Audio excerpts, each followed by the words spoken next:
जन्मे सभी महापुरुषों को मेरा नमन। सम्मानित मंच और उनसे भी ज़्यादा सम्मानित प्रांगण में बैठे हमारे सभी बंधुओं, माताओं, बहनों, पत्रकार बंधुओं, अभी पूर्व वक्ताओं ने तमाम चर्चाएं की। मैं देश और प्रदेश में जो वर्तमान सरकार चल रही है उसके बारे में मैं बता दूं, इनका मुद्दा, इनका लक्ष्य दो चीजों को नष्ट करना है, एक संविधान और दूसरा आरक्षण। बहुत चुपके से, बहुत शालीन तरीके से ये संविधान को हम लोगों से, हमारे ही लोगों से ये कहना चाहते हैं कि सादा कागज है, और कुछ हमारे युवा लोग इस बात को कहना शुरू भी कर दिए कि संविधान एक कागज है।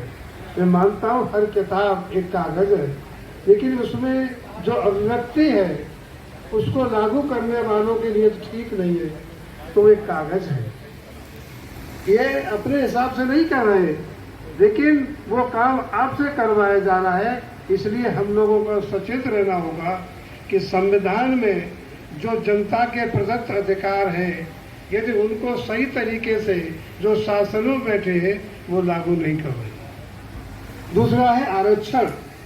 आरक्षण को इनके यहाँ एक गोगोई चीफ जस्टिस हमारे यहाँ से सेवानिवृत्त हुए, उन्होंने मंच से ओबीसी समाज को और अनुसूचित जाति समाज को गाली दी। उन्होंने कहा कि आरक्षण पाने वाले सब हरामी है, बेवकूफ है। सुना होगा आपने टीवी पर, लेकिन फिर भी हमारे लोगों का खून नहीं खोला। ये बुझा हुआ खून है कि जो टीवी पे बैठ करके ये कह रहा है कि हरामी है आरक्षण लेने वाले, और जब ईडब्ल्यूएस लागू हुआ तो आरक्षण बहुत बढ़िया हो गया। कैसी तौरी राजनीति है। एक और बताऊं, इस देश की गणित की व्याख्या, गणित यहाँ दो तरह का है कि ओबीसी के लिए क्रीमी लेयर 6,01,000 रुपया जिस व्यक्ति की आमदनी होगी वो क्रीमी लेयर में आएगा, और ईडब्ल्यूएस में जो सवर जाति के लोग हैं उनकी इनकम 8,01,000 रुपया होगी। यानी आप क्रीमी लेयर में आ जाएंगे 6 लाख रुपया इनकम पर ही, और वो 8 लाख में आएंगे। कैसा दोहरा गणित है, कितनी बड़ी विडंबना है, और हमारे लोग कान और आंख बंद किए बैठे हैं और कह रहे ठीक हो रहा। आरक्षण ईडब्ल्यूएस जब लागू हुआ उससे पहले अगर आरक्षण की बात होती थी तो ये कहते हैं कि संविधान में 50% की ही व्यवस्था है, इससे ज्यादा नहीं हो सकता। लेकिन जब ईडब्ल्यूएस लागू हुआ तो उसकी 50% से सीमा बढ़ा करके 60% कर दी गई। मंडल कमीशन 43 साल में लागू होता है। ये संविधानीय प्रश्न है कि तमाम रिपोर्ट आने के बाद ओबीसी आरक्षण की जब बात चलती है तो मंडल कमीशन 33 साल में लागू होता है, और ईडब्ल्यूएस जो आरक्षण जब लागू होता है तो दोनों सदनों से और राष्ट्रपति से अध्यादेश बनने तक मात्र 7 दिन का समय लगता है। हमारे इस प्रदेश में और देश में ओबीसी के नाम पर अथवा अनुसूचित जाति के नाम पर जिन दो मुख्यमंत्री बने, सरकारें बनी, एक तरफ तो वो डींग हाँकते हैं कि हम आपके समर्थक हैं, हम आपके प्रबल, आपकी रक्षा करने वाले हैं।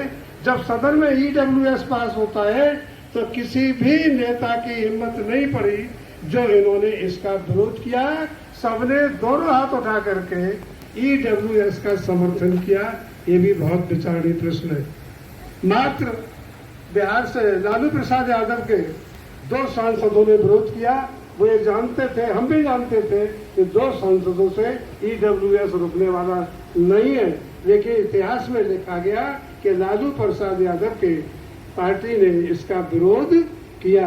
हमारे इस प्रदेश में 4 बार मुख्यमंत्री रहे, चाहे वो मायावती जी रही हो, चाहे समाजवादी पार्टी के नेता रहे, किसी की हिम्मत नहीं हुई। इन्होंने 2 हाथ उठा करके समर्थन भी किया था, और एक तरफ पिछड़ा वर्ग के समर्थन की बात करते हैं।